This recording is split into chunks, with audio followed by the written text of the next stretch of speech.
And welcome back to Race Day Live here in St. Louis, Missouri. It's round 14 to the 2016 Monster Energy AMA Supercross and FIM World Championship. Having a good time here in the morning show of Race Day Live. Pretty awesome. We got 450V qualifying action on the track right now. Look at Tommy Hahn out there. Yeah, he Breckenhall. Right. Well, back on set here, and I know you guys have all seen Monster Energy Supercross, Chasing the Dream. Mr. Doug Cabrera and Luke Parmenter are two of the men that make that happen. Welcome to the show, guys. Let's see here. There we go. There we go. We got the Guatemala kid on today. Yeah, absolutely. I guess. First off, guys, it looks like you guys are having a lot of fun this year. Is it as fun as it looks? I know it's a lot of hard work, but you guys look like you're having a good time. Yeah, I mean, we're having a great time. I mean, the teams and the riders are been great to work with, and the behind-the-scenes stuff that they've given us just makes it a whole different perspective, and that's what's making it really, really fun. Awesome. It's those guys are pretty private dudes. They don't just let anybody come in and see what they're doing. And how did you guys break down those boundaries and gain their trust? I think it's just been throughout the years we've I did the opening ceremony videos, the rider intros, and I think they kind of trusted me, and that's helped too. And our crew has been in the industry for a long time, and they know us. I mean, I think that's the biggest part of it is, we're not going to push on them if they're having a bad time. If we know when to back off, we know when to get closer, and I think it just comes down to trust. So it's been good. That was going to be my next question, Luke. I mean, Andy and I also, you'll get out on the track walk, and when the guys want to talk to you, and we polite with it. Hey, can we get a minute with you or whatever? And they say no after the track. Right. Oh, okay. Right. All right, we'll wait. But for you guys, I mean, you guys are like in their motorhomes, you're at their houses. I mean, you're behind the scenes. Yeah, you kind of. I mean, like you said, like Luke said, it's a big trust, and because we've been in the industry for so long that they know us, and that we're not going to make them look bad or anything like that. But like you said, it's a timing thing, like you said, track walking. But when we're at their homes and stuff, I mean, I think they're more laid back, like just kind of like, all right, and it's just like you know. It's not so structured. Yeah, well, we have some footage of you guys doing your thing right there, and this is actually the trailer for Chasing the Dream, Episode 3, and I know you guys are pretty pumped up about it. Yeah, it's a lot of drama in this next coming episode, and there you are, there, Luke. Yeah, there we go, looking good. There you go. So yeah, April 24th. What time? 3:30. 3:30 FS1. So it's coming right up. Yeah, this one's got a lot of good stuff. You guys are going to see a lot of cool behind the scenes of what went down with Pike and Joe Gibbs Racing after what went down in Anaheim. And then you're going to see some stuff with Eli and, of course, the stuff that unraveled in Atlanta. Really good storylines that happened there. So this one's a really strong episode. We're happy with it. Who, out of all the riders that you're following, which is the guy that likes to pull pranks or something like? Because that's the kind of guy I was when I was racing. I mean, if you want to come in, I'd come out of the shower. Hey, Doug, what are you doing here? I mean, I'm that type of guy. Who's like that? Oh boy, I don't know. I mean, well, we're following Aaron Plessinger today, and he's very loose, just having a lot of fun. So I think he might be the guy so far. So we'll see. I mean, they've all been really. Really good, and it's hard to pick a favorite. Yeah, I mean, the cool thing about this is we're dealing with different personalities every weekend, right? And that's what makes it part of the fun, right? And I don't know if we have like a jokester. I think if we followed Millsaps, we'd get some really, really good stuff. You know how he is, but I think that they all have great personalities. Right.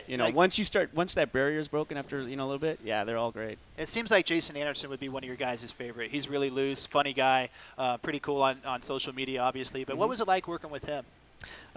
He gave us whatever we wanted. I mean, we followed him, from when he got there that morning till, that night, and he had a pretty busy day with the AMA flag incident, and other than that, no, he was great. Like he said, he trusts us, and it was fun. So hard worker though, right? Yeah. And when we followed him, Doug was there down in Florida at Eldon Baker's, and to see those guys, just do their normal routine and do the training on the bicycle, it was pretty intense. So it's pretty inspiring. Yeah. Any of them ever get off the bike and say, "Come on, Luke, why don't you pedal? Give me that camera. Let me film you and see exactly." Whip it hard. Actually, Wyndham said that to me a long time ago. That was a long time ago. He's like, "Here, give me the camera and you go ride." I'm like, I wish I could, buddy, but I can't ride. No. So.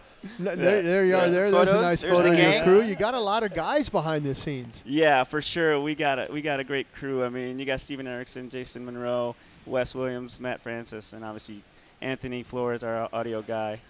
You know, everyone's just killing it out there. And that's what Luke said, was that, you know, what's part of the magic, at least with this year, is that these guys are like Luke and I. They're fans. They're not just out there like, okay, I'll get James Stewart, I guess, and then this Chad Reed guy. You know, like they're all into it. They've known the sport for a long time. So that, I think, has really, really helped Luke and I as far as putting the show together and creating magic. You know, our camera guy and editor, Dave Arnold, you know, some things, you know, we'll get a guy and he's ready to go, and all of a sudden he'll go and he'll, oh, my battery.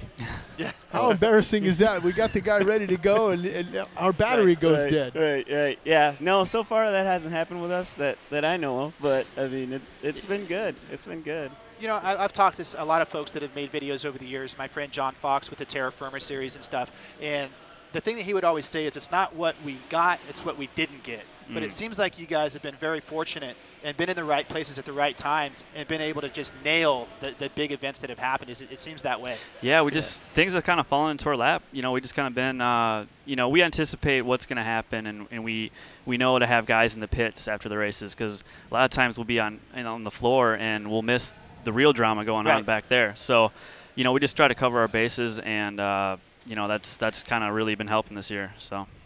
But, Doug, I mean, some of your credentials, I mean, in the years past, I mean, bar to bar. I mean, those videos were excellent. I mean, you produced and shot a lot of those bar to bar videos. Yeah. I mean, that's kind of where my career started, you know. And I was asked to kind of do a home video back in the day, which is what they called them, you know, VHS, and go do a Supercross video. I'm like, all right. Yeah. And little by little, I kind of just started getting in the trenches and shooting, and then, you know, editing it. And then the bar to bar series just kind of took its, you know, its own life. And I think that's where, like what Luke was talking about, like even back then, I mean, I would cover like Lusk and McGrath and Villeman and Ferry and Wyndham.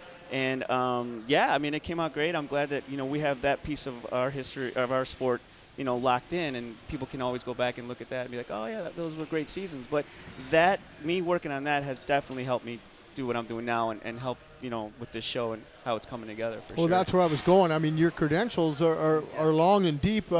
Luke, you've been around a while. How did you get into it?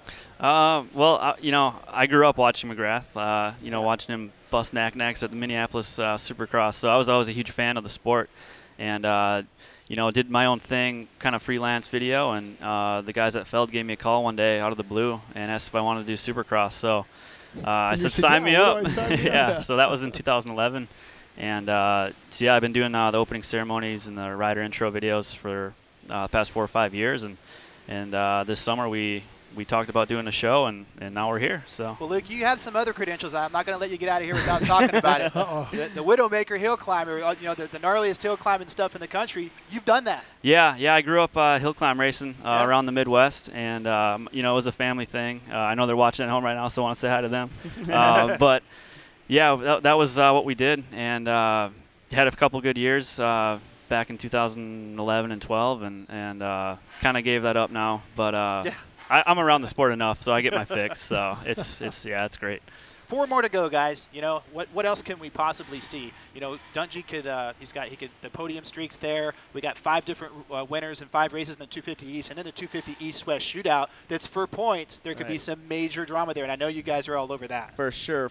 That's the game plan. Like you said, we're following Plessinger today, and because of what's going on with the 250 guys, we're kind of leaning that way right now for episode 4. I mean, obviously we'll cover Dungey and some of the big boys as well, but with everything that's going to go down in Vegas, you can rest assured that our camera crews are going to be all over that class and covering that's probably going to be our biggest shoot of the year, really. Yeah, we're going to bring in some extra guys just to cover everyone. So. Yeah, it's going to be a great big weekend. We can't wait for that. The Las Vegas Finals, May 7th. But we got a lot of racing between now and then, and there could be a lot more action. There could be a lot more drama. You know, who knows? You know, Tyler Bowers could be the 6th different winner, and what a story that would be. Yeah, for sure. Yeah. I mean, and he's great on camera. I mean, he's not shy, for sure. No, so we'd love to see him on the podium. Yeah. What about some of your spoilers? I mean, who else do you look at that, you know, could kind of spoil the party? I mean, Chad Reed, he's starting here tonight. If he gets in that main event, 200 starts for him. That's insane. I mean, I remember when Chad was on a 125 here, you know, and I was shooting him back then. But yeah, I mean, that's impressive. He's like you said, he's a spoiler. I mean, I don't know. We just saw Trey qualify fastest. Trey looked good. Tomac looked good. All right, well, I know you guys are excited. April 24th, Fox Sports 1, 3:30 Eastern Time, Monster Energy Supercross Chasing the Dream, Episode 3.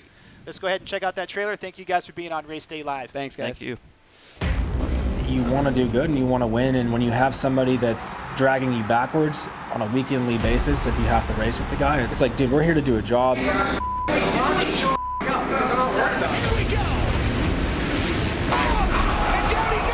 One thing I don't think people do realize is how long it takes to get in the right condition to race Supercross. The demand on these guys is unbelievable.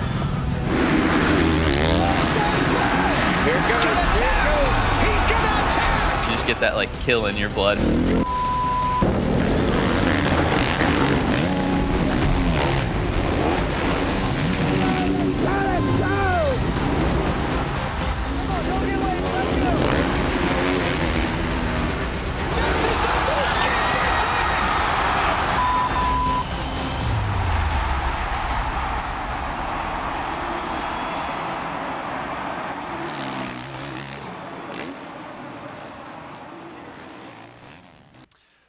So Monster Energy Supercross Chasing the Dream, Episode 3, April 24th, 3:30 Eastern Time on Fox Sports 1. I can't wait to see it. You know, I'm a big fan. Those are friends of mine, but legit, you know, as a fan, it's a great series. They're capturing some awesome stuff, and the way it's put together, I like the cadence of it, the way it's written. Episode 3 is going to be awesome. It's got the fight in it. It's got, the drama from Atlanta with I heard some Marvin. Some bleeps in there from Weston Pike. Yeah, there's some from Weston Pike, some from Cole Seeley. It's got the NASCAR Whole Shot Challenge to be a part of Episode 3. Yeah, that's I get to watch that nightmare all over again. But it wasn't a nightmare. That was a dream come true. But that was pretty cool. But I'm proud of those guys, and that's fun to work alongside of them. They work very, very hard. You know, it's week 14. Those guys are grinding morning, noon, and night on that show, and can't make a big enough deal about it.